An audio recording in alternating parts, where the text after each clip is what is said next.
بسم اللہ الرحمن الرحیم۔ سب سننے والوں کو السلام علیکم۔ اگر آپ اس چینل پر نئے آئے ہیں تو بیل کے آئیکن کو ضرور کلک کیجیے۔ آئیے سنتے ہیں آج کی سچی خوفناک کہانی۔ ہماری زندگی میں بہت ساری باتیں ایسی ہوتی ہیں جن کو دل نہیں مانتا، ذہن یقین کرنے کو تیار نہیں ہوتا، لیکن جو کچھ میری آنی کے ساتھ ہوا، کوئی اس پر یقین کرے یا نہ کرے، ایک سچی حقیقت، ایک سچی کہانی ہے۔ اس کہانی کے آغاز سے پہلے تو میں آپ کو یہ بتا دوں کہ یہ آنی کون تھیں۔ آنی میری پیاری پیاری خالہ ہیں۔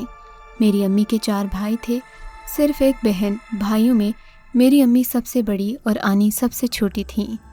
میری آنی بہت خوبصورت تھیں، اتنی خوبصورت کہ ایک بار دیکھنے کے بعد انہیں بار بار دیکھنے کو دل چاہتا۔ وہ ذہین بھی بہت تھیں، اسی لیے تو سب کی چہیتی تھیں، اور میری تو وہ صرف آنی نہیں، دوست اور جان تھیں۔ شاید اس کی ایک وجہ یہ بھی تھی کہ ہماری عمروں میں کچھ زیادہ فرق نہیں تھا۔ میری امی کی شادی ان کے گھر سے جڑے اپنے چچا کے گھر میں ہوئی تھی۔ میری امی ایک اسکول ٹیچر تھیں، اور کیونکہ میکے اور سسرال کی دیوار سے دیوار ملی ہوئی تھی، اس لیے امی کی غیر موجودگی میں میرا سارا وقت آنی کے پاس ہی گزرتا۔ میں ان کی محبت سمیٹتی رہتی۔ ہمارے نانا جان کے گھر کے باہر لیکن مرکزی دروازے سے جڑا ایک کمرہ اس مقصد کے لیے بنا ہوا تھا کہ تعلیم وغیرہ کے حصول کے لیے ہمارے گاؤں سے آنے والے ہمارے رشتہ دار وہاں قیام کر سکیں۔ ایک زمانے سے یہ سلسلہ چلتا آ رہا تھا، اور پھر ایک روز رضا بھائی بھی یونیورسٹی میں تعلیم کے حصول کی خاطر گاؤں سے شہر آ کر نانا جان کے گھر قیام پذیر ہوئے۔ رضا بھائی مردانہ وجاہت کا مکمل نمونہ تھے، بہت ہی کم گو، لیکن جب بولتے تو نہایت دھیمے اور میٹھے لہجے میں۔ وہ جلد ہی سب کی پسندیدہ شخصیت بن گئے، اور میں تو رضا بھائی کے آنے سے پہلے ہی اپنی آنی کی آنکھوں میں خاص چمک دیکھ چکی تھی۔ لب مسکراتے اور گالوں پر سرخی بڑھنے لگتی۔ میں نے تنہائی میں بھی اکثر آنی کو سوچتے اور مسکراتے دیکھا۔ میں اس وقت خود بھی عمر کے اس حصے میں تھی جب آنکھوں کی چوٹ کا مطلب سمجھ آنے لگتا ہے۔ ویسے بھی میں آنی کے اتنے قریب تھی کہ بغیر کہے ان کی بات کا مطلب سمجھ جاتی۔ رضا بھائی کے امتحانات کے زمانے میں رضا بھائی کے لیے آنی کا بار بار بوا کو چائے کی ہدایت دینا میری نظروں سے کوئی چھپا تو نہیں تھا۔ ایک دن آنی کو میں نے تنہائی میں گھیر کر پوچھا، آپ تو پردے میں رہتی ہیں، پھر ان سے رضا بھائی کا سامنا یا ٹکراؤ کیسے ہو گیا؟ کب پردے کے اندر ٹکراؤ ہو گیا؟ میری آنی نے بڑی پیاری سی مسکراہٹ کے ساتھ مجھے رضا بھائی سے اپنی پہلی ملاقات یا ٹکراؤ کے بارے میں بتایا۔ اس وقت ان کے چہرے پر زندگی سے بھرپور حیا آمیز مسکراہٹ تھی۔ اس روز رضا بھائی نانی کی کوئی دوا لے کر آئے تھے۔ اتفاق سے گھر میں اسی وقت کوئی اور نہیں تھا، مجبوراً آنی کو دروازے پر آ کر دوا لینا پڑی۔